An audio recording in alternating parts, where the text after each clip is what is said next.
control।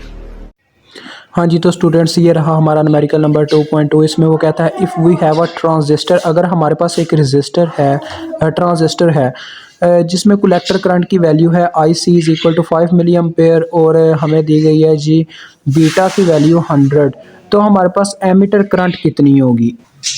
वो कहता है find I E and I B, यानी बेस करंट और एमीटर करंट को मालूम करो आई सी और बीटा की मदद से। ठीक है, तो स्टूडेंट्स आप जानते हैं हमारे पास एक फार्मूला था I E is equal to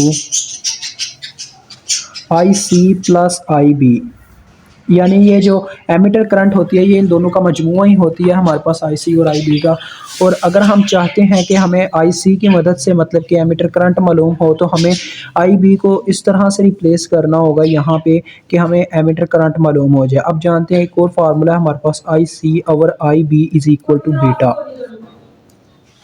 ये हमारे पास फार्मूला है। तो अगर मैं आई बी को इस फार्मूले से निकालना चाहूँ तो वो कैसे निकलेगी, देखें बीटा और ये रिप्लेस हो जाएंगे क्योंकि बीटा मुझे मालूम है और मैं बेस करंट मालूम करना चाहता हूँ। ये सारा मैंने थीसिस के अंदर बता दिया हुआ है।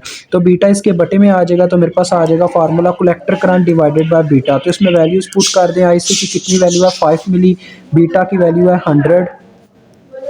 तो इसको आप डिवाइड करके देखें आपके पास कितना बनता है जी 5 डिवाइडेड बाय 100।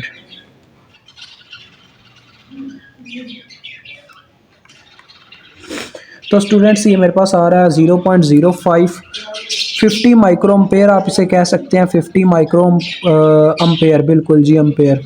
तो ये मेरे पास आ गई है किसकी वैल्यू आई बी की। अब मैं अगर एमीटर करंट की वैल्यू निकालना चाहूँ तो डायरेक्ट मैं वैल्यूज पुट कर सकता हूँ इस फार्मूले के अंदर। आई सी की वैल्यू मुझे पहले से गिवन थी जो कि 5 मिली है और अभी अभी हमने आई बी की वैल्यू निकाली है जो कि 50 माइक्रो है। तो आप इन दोनों को इस तरह से अपने कैलकुलेटर पे पुट करके फाइंड आउट कर सकते हैं। तो स्टूडेंट्स इसका जो मेरे पास आंसर आ रहा है वो है मेरे पास 5.05 मिली एम्पेयर। तो इस तरह से हमारा ये क्वेश्चन हल होता है न्यूमेरिकल 2.2। इंशाल्लाह मिलेंगे नेक्स्ट न्यूमेरिकल के साथ। अभी मुझे इजाज़त दें, अल्लाह हाफिज़, अस्सलाम वालेकुम।